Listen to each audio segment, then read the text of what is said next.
भारतीय इतिहास के अध्ययन के क्रम में आज का महत्वपूर्ण टॉपिक है मराठा साम्राज्य, जिसका पीरियड है 1627 से शुरू होता है 1707 तक। इसके अंतर्गत हम पहले पढ़ेंगे शिवाजी के विषय में। तो आइए शुरू करते हैं मराठा साम्राज्य के अंतर्गत शिवाजी। शिवाजी का टाइम पीरियड था 1627 से 1680 ईस्वी। मराठा शब्द की उत्पत्ति किस शब्द से हुई है? तो मराठा शब्द की उत्पत्ति राठा शब्द से हुई है। मराठा शक्ति का उत्कर्ष किसके नेतृत्व में हुआ था? शिवाजी के नेतृत्व में मराठा शक्ति का उत्कर्ष हुआ। शिवाजी का जन्म 6 अप्रैल 1627 को हुआ था। शिवाजी जन्म सिवनेर दुर्ग पूना के निकट हुआ था। शिवाजी के पिता का नाम शाहजी भोसले था, जबकि शिवाजी की माता का नाम जीजाबाई था।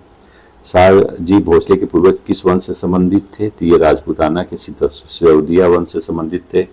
शिवाजी की माता देवगिरी के यादव वंश से संबंधित थी। शिवाजी के गुरु का नाम दादा कोरदेव था। शिवाजी युद्ध एवं राजनीति की शिक्षा किससे प्राप्त किए थे? तो इन्होंने दादाजी कोरदेव से युद्ध और राजनीतिक शिक्षा प्राप्त की थी।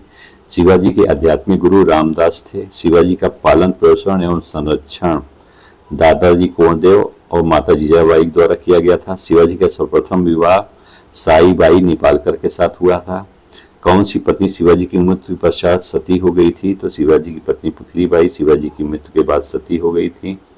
शिवाजी के पिता शाहजी भोसले किस राज्य में अपना राजनीतिक जीवन आरंभ किए थे? तो ये शिवाजी के जो पिता थे शाहजी भोसले, ये अहमदनगर के प्रधानमंत्री मलिक अंबर के अधीन अपना राजनीतिक जीवन आरंभ किए थे। शिवाजी को सर्वप्रथम किस जागीर का प्रशासक नियुक्त किया गया था? तो शिवाजी को पुणे की जागीर का प्रशासक नियुक्त किया गया था। शिवाजी के पिता शाहजी भोसले अपनी कौन सी पत्नी के साथ बीजापुर राज्य में नौकरी करते थे? तो ये तुकाबाई मोहिते के साथ बीजापुर राज्य में नौकरी करते थे। शिवाजी किस वर्ष पुणे की जागीर के प्रशासक नियुक्त हुए थे? तो ये 1643 में पुणे की जागीर के प्रशासक नियुक्त हुए। शिवाजी गुरु दादाजी कोरदेव की मृत्यु 1647 में हो गई। शिवाजी ने सर्वप्रथम किस राज्य के विरुद्ध अपना सैनिक अभियान आरंभ किया था? तो इन्होंने बीजापुर राज्य के विरुद्ध अपना सैनिक अभियान आरंभ किया। शिवाजी ने सिंहगढ़ का किला 1643 में जीता। शिवाजी ने पुरंदर किला 1648 में जीता। शिवाजी किस मराठा सरदार को पराजित कर जावली के किले पर अधिकार किए थे? तो इन्होंने चंद्रराव मौर्य को पराजित कर अधिकार किया था।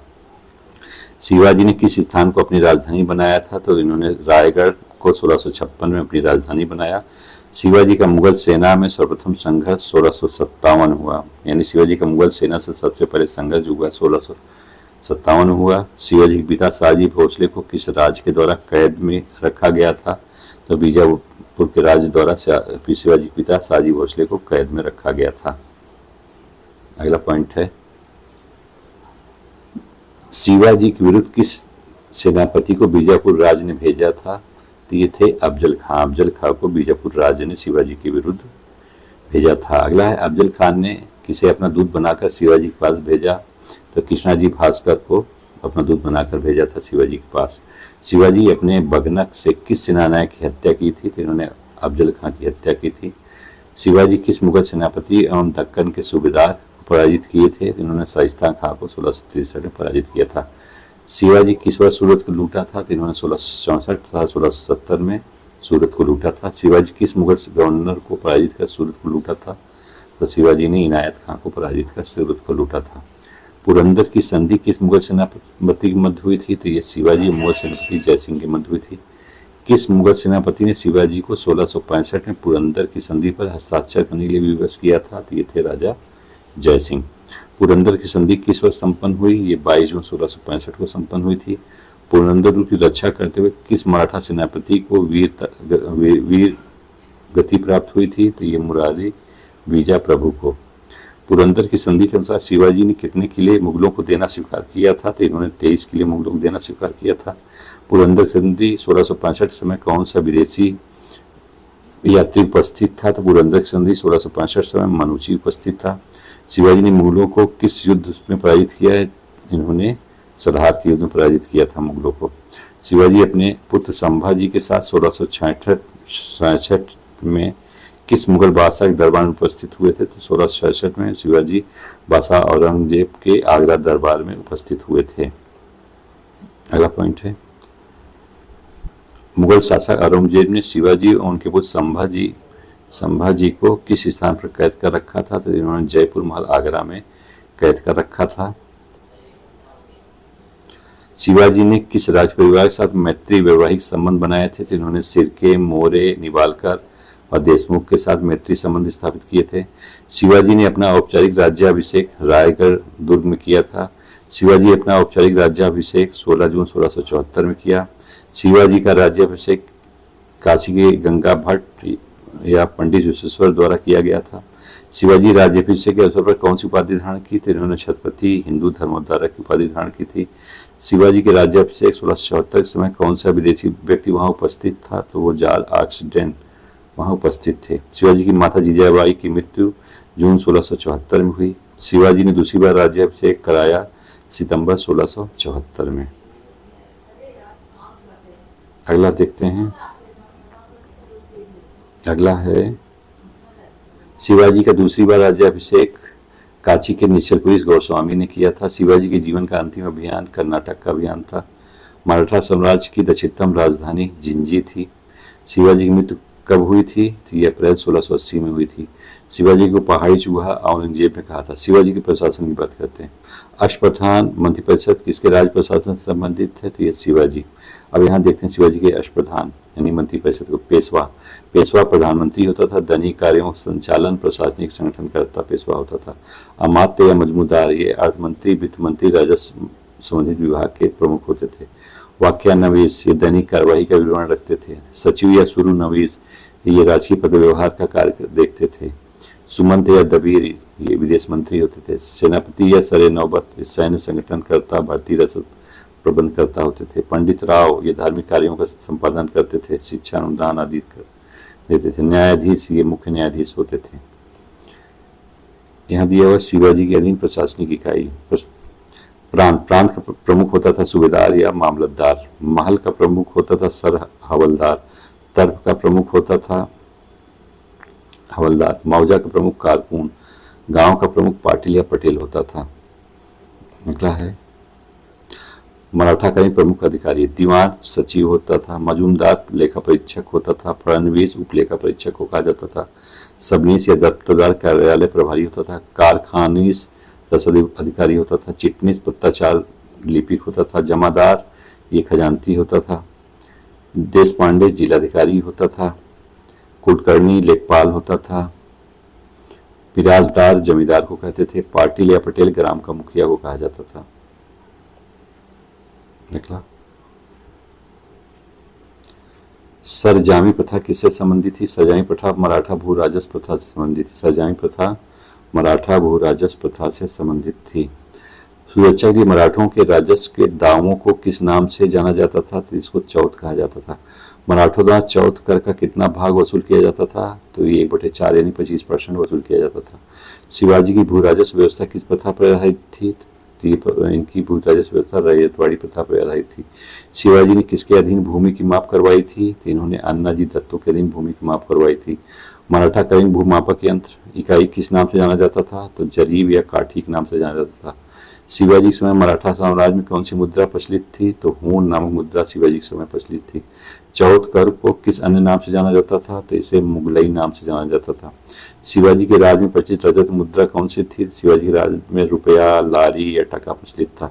शिवाजी के समय भूमि राजस्व की दर 2/5 भाग थी। अगला शिवाजी किसके राजस्व प्रणाली से प्रेरित थे? तो ये मलिक अंबर की राजस्व प्रणाली से प्रेरित थे। मराठा प्रशासन में अमात्य या मजूमदार का प्रमुख कार्य राजस्व से संबंधित होता था। शिवाजी के अधीन प्रत्यक्ष नियंत्रण वाले राज्य को क्या कहा जाता था? तो ये स्वराज्य कहलाता था। मराठा इतिहास को किस एक अन्य नाम से जाना जाता है? मराठा इतिहास को बखर के नाम से जाना जाता है। अगला शिवाजी की न्याय व्यवस्था किस पद्धति पर आधारित थी? तो ये प्राचीन हिंदू पद्धति पर आधारित थी। मराठा प्रशासन में सर्वोच्च न्यायालय को क्या कहा जाता था? तो सर्वोच्च न्यायालय को हुजूर हाजिर मजलिस कहा जाता था। शिवाजी के अधीन मराठों का मुख्य सेनापति तानाजी मलुसरे था। शिवाजी के अधीन तोपखाने का प्रमुख सिद्धी इब्राहिम था। शिवाजी के पर्वतीय सैन्य दल को मवाली कहा जाता था। शिवाजी के अधीन पैदल सैनिकों को पाइक कहा जाता था। शिवाजी के प्रशासन में किले का प्रमुख हवलदार होता था। शिवाजी के अधीन सवार सैनिकों को बरगीर एवं सिलेदार कहा जाता था। शिवाजी ने कौन सी युद्ध प्रणाली का अनुसरण किया था? शिवाजी ने गुरिल्ला तथा छापामार युद्ध प्रणाली का प्रचलन किया था।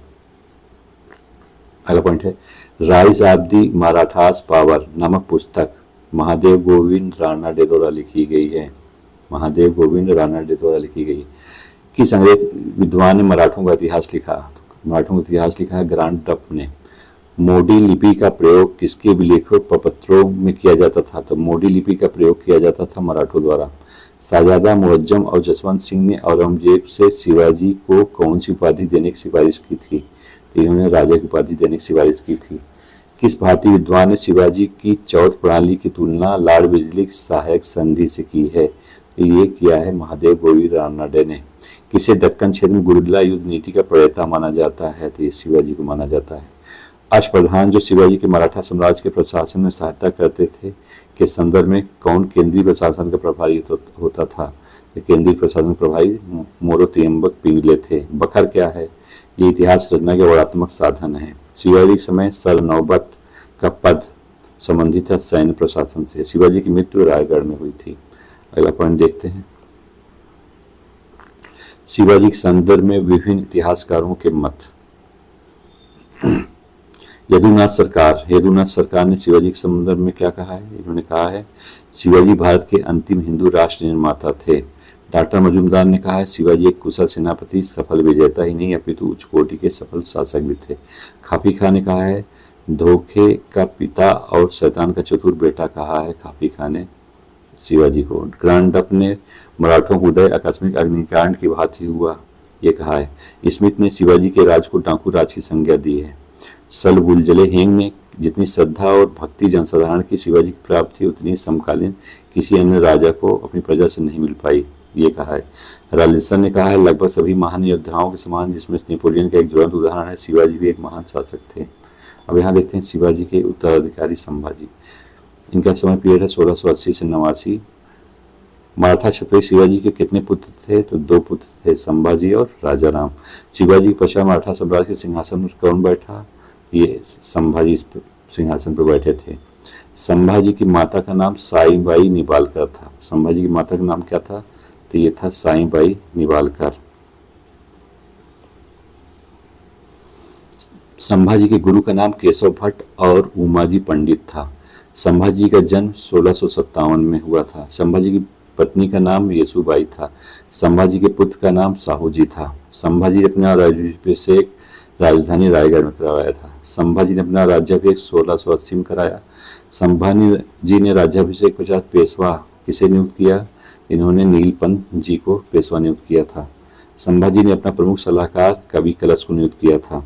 औरंगजेब का विद्रोही पुत्र अकबर द्वितीय किस मराठा शासक के शरण में आया था? तो ये संभाजी के शरण में आए थे। मुगलों ने किस स्थान पर संभाजी को पराजित कर हत्या कर दी? तो संगमेश्वर के दुर्ग में संभाजी को पराजित कर हत्या कर दी मुगलों ने। मुगलों द्वारा मराठा शासक संभाजी की हत्या 1689 में की गई थी। अगला शासक बनता है राजा राम 1689 से 1700 ईस्वी। राजा राम का पीरियड है। संभाजी के पश्चात मराठा साम्राज्य के सिंहासन पर राजा राम आसीन हुआ। कौन आसीन हुआ? राजा राम आसीन हुआ।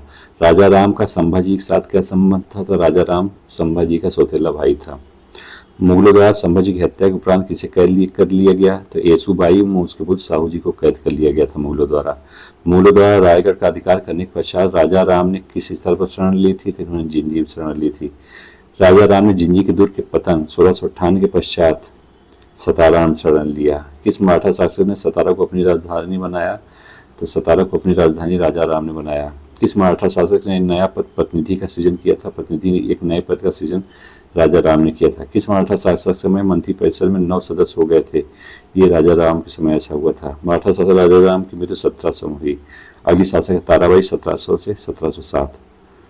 राजा राम के पश्चात मराठों का नेतृत्व राजा राम की विधवा ताराबाई ने किया।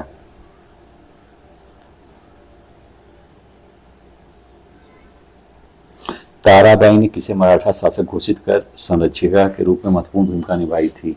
तो ताराबाई ने 4 वर्षीय अल्पवयस्क पुत्र शिवाजी द्वितीय को राजा घोषित कर संरक्षिका के रूप में महत्वपूर्ण भूमिका निभाई थी।